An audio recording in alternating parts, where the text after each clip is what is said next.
Hey guys, my name's Emma Johnson, and my paper is titled Why Do They Stay? The Impact of Abuse on a Victim's Psyche.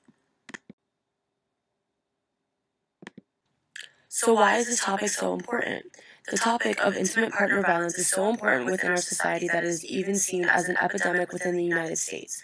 It has been reported that over 38 million women have experienced some sort of physical intimate partner violence, while it was also reported that nearly half of all women in the United States have experienced at least one form of psychological aggression by an intimate partner.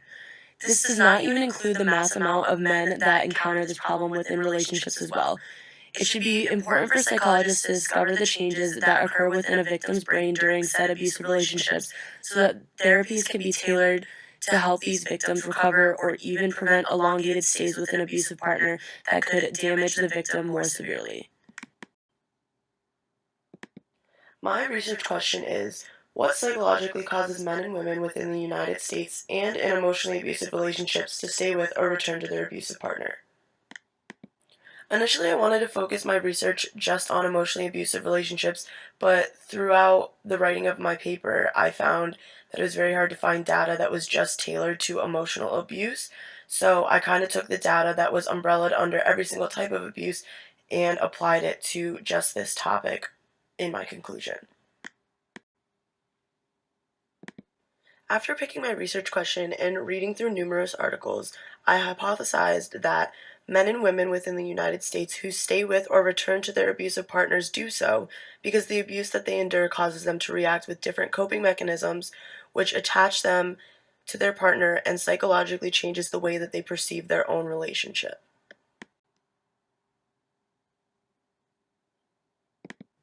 My first framework is centered around the cyclical nature of abusive relationships, which is simply the switch between maltreatment and apologetic or good treatment of the victim.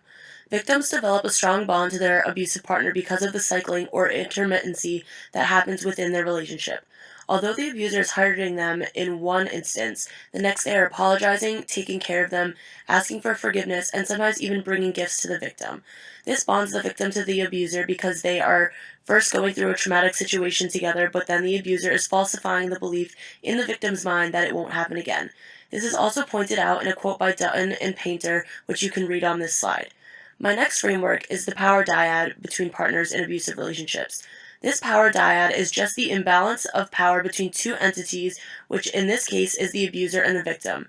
In his article, Stosny states, in an emotionally abusive relationship, one party systematically controls the other by undermining his or her confidence, worthiness, growth, or trust, gaslighting or making him or her feel crazy or unstable, and manipulating him or her with fear or shame. He points out how one person controls the whole relationship, which undermines the other in many aspects of their being. Their self esteem, confidence, and trust all have a downfall and can even make them feel like they are crazy. The person in power has the upper hand in all situations of the relationship, and by chopping the other person down, they are to feel more reliant on the other person in power because while hurting them, they are also seen to be providing for them in every sense. If you are constantly being told you are worthless, no one will ever love you, or you are lucky to have me, for examples, you are not going to feel like you can leave the relationship and find someone else. My last framework is the coping mechanisms used by abuse victims. Many abusive victims use coping mechanisms to deal with the severity of the situation they are going through, and although this can be helpful, it can also mask the reality of the situation to the victim. Ward, Wilson, Polishek, and Hudson point out in their article that while highly adaptive within the context of ongoing violence, ultimately have the potential to prevent them from formulating successful plans for long-term escape and may become habitual, causing impairment of life functioning long after the violence has ended. This just explains how using a coping mechanism can cause a victim to be stuck in the habitual act of abuse because they disconnect from reality of what's going on, acting as if it was an everyday occurrence that they should not be fazed by.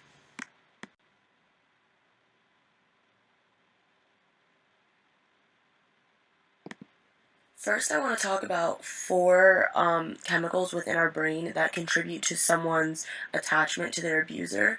The first being oxytocin, which causes bonding. Next, the endogenous opioids, which cause pleasure, pain, withdrawal, and dependence. Next is the corticotropin releasing factor, which causes withdrawal and stress. And lastly, dopamine, which causes craving, seeking, and wanting. And this is such a problem because with the cyclical nature of abusive relationships, it causes dysregulated states within the brain, and there's just an overflow of all of these chemicals, and it becomes very difficult to manage your emotions and even make logical decisions. So, all of these chemicals cause all these reactions like bonding and attachment and also withdrawal factors. So when you're not with this person, they feel a sudden withdrawal, even though it's to someone who is abusing them. It's very hard for them to make the logical decision to say, hey, I need help. Hey, I need to get out of this. Next, I want to talk about the two psychological states of abuse and an example to go along with it. The two psychological states of abuse victims are the trauma bond and cognitive dissonance. The trauma bond is simply feeling attached to your abuser because when going through a traumatic situation, you are bonded to those going through it with you. Although the abuser is causing the situation, they are also apologizing and taking care of the victim after the episode, bringing them closer in the victim's mind. Cognitive dissonance is a reflection of the stress of holding two opposing beliefs. In this example of two newlyweds, the wife finds out that the husband got his ex pregnant. He deflects the blame towards the wife, saying, "You treated me like I didn't matter. She was there for me. Besides, we were on a break when it happened." The wife then experiences cognitive dissonance, feeling one, that he is awful and violated her trust and has a pattern of cruelty, but also says that he is a good man and did not intend to hurt her, and his anger was not truly towards me. Our brain tries to make sense out of our conflicting feelings, and to end the pain we feel of possibly choosing the negative thought, we self-deceive ourselves and believe the option that is painted in a better light. Our brain naturally does this as a form of self-regulation and calming. The counter-argument I use within my paper is about what comes to mind when people think of someone staying with their abuser, and that's fear. Many people, when they hear, oh, this person is not leaving the relationship even though they're being abused, they're like, oh, well, they're afraid. And this is true, and also plays a large part into something called homicide victimization, which is basically a abuser threatening a victim, saying, if you leave me, I'm going to kill you, or your family, just threatening homicide on them. And although this plays a large part in many abusive relationships, it's not the only reason why victims stay. And that's basically what my paper is about. There's so many different psychological things that go within the mind that cause these victims to be tied and attached to their abuser. So I felt that this counter argument really strengthened that argument, saying, hey, this isn't the only reason, because also this threat of saying, oh, I'm going to kill you if you leave me, can actually push the victim away, because it can wake them up out of the cognitive dissonance that they're in and bring them back to reality and say, wow, I need to get out of this, and it can push them to go find the help that they actually do need. Some of the problems that I encountered was finding data on men, abuse from a psychological standpoint, and finding data tailored only to emotional abuse. For the first one, finding data on men, it was very hard to find data that was just on men because men tend to be hidden victims of abuse. A lot of men don't want to come out and say that they have been abused because they have a masculinity complex about how they're supposed to act within society. And not even that, but people don't believe when men come out and say that they've been abused. Another problem was the abuse from a psychological standpoint. A lot of researchers don't look into what actually goes on within the brain during abusive relationships. They just look into why they stayed because of fear, not from any other chemicals going on or any interactions within the brain or the mind play that goes into these relationships.